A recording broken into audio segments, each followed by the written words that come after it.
अस्सलाम वालेकुम fourth class. आज हम करेंगे सबक नंबर 12 हड़प्पा के कदीम आसार की पढ़ाई। मार्च का दूसरा हफ्ता था। बच्चे इम्तहानात से फारिग हो चुके थे। एहसन अपने अब्बू वकार अहमद और मामू के साथ लाहौर से हड़प्पा के लिए रवाना हुआ। एहसन और आलिया अपने मामू ज़ाद सुहेल और शफक के साथ गाड़ी में बैठे नहायत खुशी से हर आने वाली जगह के बारे में बातचीत कर रहे थे। 3 घंटों के सफ़र के बाद मामू ने बच्चों को बताया कि हम साहिवाल शहर पहुँच गए हैं और कुछ देर के बाद हम हड़प्पा पहुँच जाएंगे। अजायब घर पहुँचते ही एहसन के अब्बू ने एक गाइड की खिदमत हासिल की।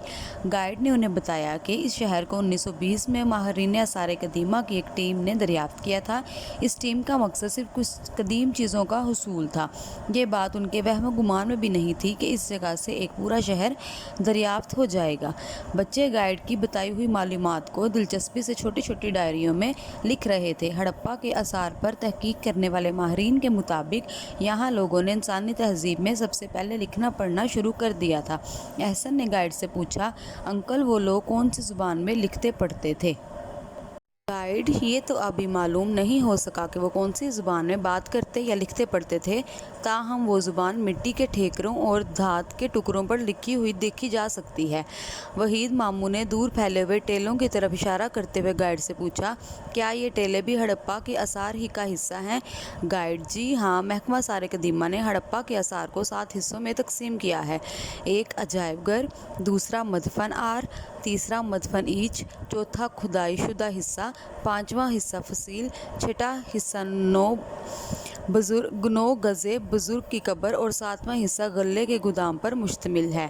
गाइड ने मज़ीद बताया कि खुदाई के दौरान में यहाँ एक वसी कब्रिस्तान भी दरियाफ्त हुआ है। इस कब्रिस्तान से मट्टी के बड़े इंसानी कद के बराबर घड़ों में से इंसानी ढांचों के साथ साथ कुछ घरेलू सामान भी बरामद हुआ है, जिससे मालूम होता है कि उस वक्त के लोग मरने वालों के साथ साथ कुछ सामान भी दफन कर देते थे। गाइड ने उंगली से इशारा करते हुए बताया कि तहकीक के दौरान में पानी का ये कुआं भी दरियाफ्त हुआ, जिसे बारीक ईंटों की गोल दीवार बनाकर महफूज किया गया है। इस कुएं के इर्द गिर्द मौजूद चबूतरे साबित करते हैं कि उन पर बैठकर वो लोग नहाते और कपड़े वगैरह धोते होंगे। गाइड जूं इंतहाई मालूमात दे रहा था, बच्चों का जोश भी बढ़ता जा रहा था। एहसन ने कहा, अंकल, हम खुद को इतने कदीम इंसान की तहजीब से मुकालमा करते हुए महसूस कर रहे हैं। वहीद मामू ने एहसन की बात में इजाफा करते हुए कहा, और आप इस तहजीब के खसूसी तर्जुमान दिखाई दे रहे हैं। इस बात पर सब ने एक ज़ोरदार कहका लगाया। शुक्रिया सर, गाइड ने भी महजूज होते हुए जवाब दिया। जनाब, इस कदीम तहजीब का एक और हैरत अंगेज़ पहलू ये भी है कि इस शहर में गंदे पानी के निकास का निज़ाम हर घर से शहर के बाहर तक फैला हुआ था। मौजूदा देर के सीवरेज का निज़ाम भी हड़प्पा तहजीब ही की नकल मालूम होता है। इन आसार को देखकर ऐसा लगता है कि ये खूबसूरत शहर बाकायदा मनसूबाबंदी के तहत तामीर किया गया था। खुदाई के दौरान में यहाँ से मजदूरों के मकानात भी दरियाफ्त हुए, जिन्हें गुलाम घर भी कहते हैं। इसके अलावा धात पिघलाने और इनसे बर्तन बनाने की भट्टियाँ, पैमाइशी आलात, जेवरात, मुख्तलिफ जानवरों के मुजस्मे और इंजान हरूफ पर मुश्तमिल मोहरें भी मिल चुकी हैं। इन तमाम आसार को देखकर हम इस नतीजे पर पहुँचे हैं कि हड़प्पा 500 साल कबल मसीह में भी नहायत हुनरमंद और तालीम याफ्ता लोगों का मस्कन थी। शाम के आसार ज़ाहिर होने लगे थे। बच्चे अभी और रुकने पर इसरार कर रहे थे, लेकिन वहीद मामू और एहसन के अब्बू ने गाइड का शुक्रिया अदा किया और वापसी के लिए वैन की तरफ आ गए। वापसी पर बच्चे हड़प्पा की तहजीब पर बातचीत करते रहे।